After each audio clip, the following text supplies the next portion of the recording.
Let's make a deck for almost every bracket. Our commander for all these will be Nicol Bolas. In the bracket 1 Bolas deck, we are running only cards that have Bolas imagery or mention his name in the flavor text or titles. This means we'll get some good cards like Eldest Reborn and Shadow of the Second Sun, but we'll also get some pretty awful cards like Jace's and Chandra's Defeat.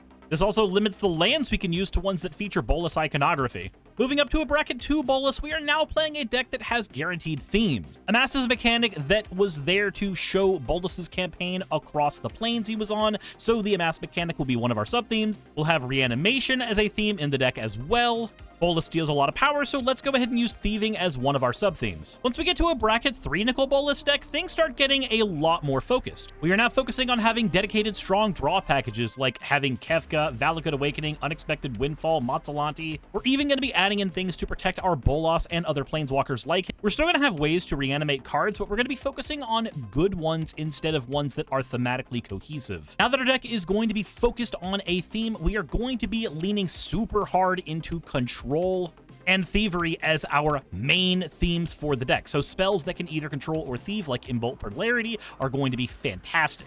For our stealing, we are running things like Breach the Multiverse to get a whole board state, Commandeer as a free spell, Mass Manipulation, and Insurrection to straight up win the game. We've picked a theme because it's part of Bolas, but we've 100% made sure that the theme is going to work out incredibly well with the reanimation theme of the deck. We are no longer running an Amass strategy, we are using nothing but control, stealing, and reanimation to cheat those things in.